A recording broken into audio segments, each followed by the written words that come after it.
Lawrence and Faisal presented the Arab case to the Council of World Leaders. They could do no more.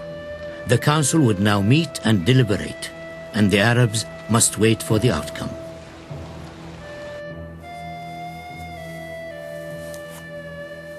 Lawrence was acutely aware that this was history in the making. In Paris, he began to write 7 Pillars of Wisdom. The dreamers of the day are dangerous men, for they may act out their dreams with open eyes to make it possible. This I did. I meant to make a new nation. The peace conference had reached its conclusion. The delegates signed the Treaty of Versailles. For the Arabs, President Wilson's 14 points would seem a distant memory. Well, it was 14 points, literally, for everybody else except for the Arabs. The victors had drawn new maps for the post-war world. The Arabs were pushed south out of Syria, where the French won their claim, west out of Mesopotamia, where the British took power, and out of Palestine and Jerusalem, where the Zionists would have a homeland under a British mandate. I believe that, but for the Sykes-Picot Agreement, the Arab territories would have been one unified country with an integrated economy. What Syria lacks, we can find in the Arabian Peninsula. What the peninsula lacks, we can find in Iraq. What Iraq lacks can be found in Egypt, or in the Maghreb, or in Sudan. The Arab countries would have been economically integrated.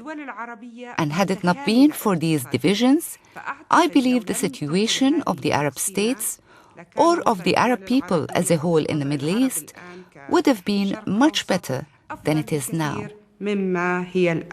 The borders were not designed to meet with Arab interests or with Arab hopes and aspirations. They were a reflection of imperial designs between the British and the French on the one hand, and also the Zionists on the other hand. The big issue was Palestine.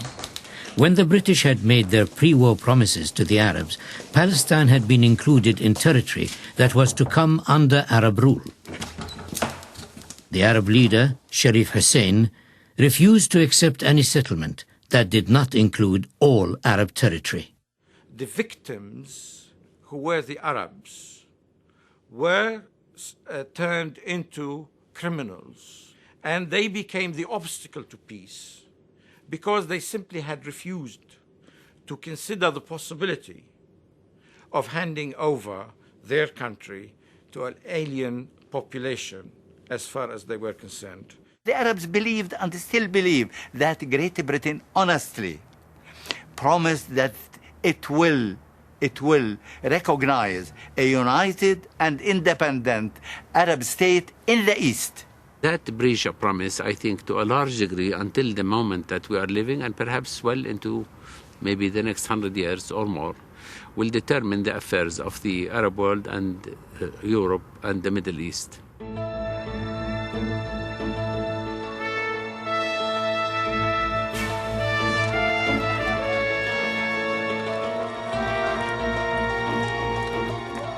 The Arabs decided to defy the superpowers and take the initiative and ignore the Versailles Treaty. They declared self-government. For the first time in 5 centuries, the Arabs were free of foreign rule. Emir Faisal was crowned king. The Arab dream became reality. They thought that they will have prosperity, they will have democracy, they will have new schools, new roads, new hospitals. The West will treat them differently. So this was the point at which the Arabs thought they had finally begun to build a new future for themselves and become masters of their own house. 5 months later, the dream was over. The French army arrived in Syria to enforce the treaty. Barbed wire went up in the streets. The French threatened airstrikes if the Arabs resisted. King Faisal was ordered to leave.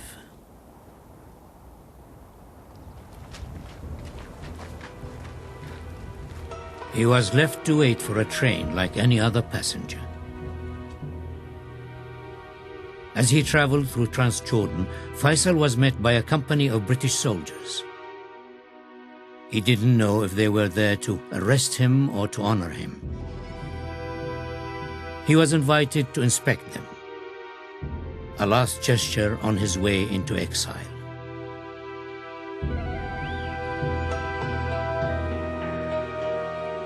Lawrence had rushed home from Paris on news that his father was gravely ill. He was too late. He was left to mourn for his father and for the Arabs. We lived many lives in those swirling campaigns, never sparing ourselves. Then the new world dawned. The old men came out again and took our victory to remake in the likeness of the former world they knew. Youth would win, but had not learned to keep. And it was pitiably weak against age. We stammered that we worked for a new haven and a new earth, and they thanked us kindly and made their peace. Faisal believed that Lawrence was a good friend to the Arabs. But he knew Faisal was a statesman. He knew that Lawrence was an employee by his government. So he shouldn't be blamed because he is not the government. I think that he thought that the Arabs had been sold down the river. I think he realised that he's played his part in that, and that generally he was so concerned by what had happened that he just wanted to run away from it.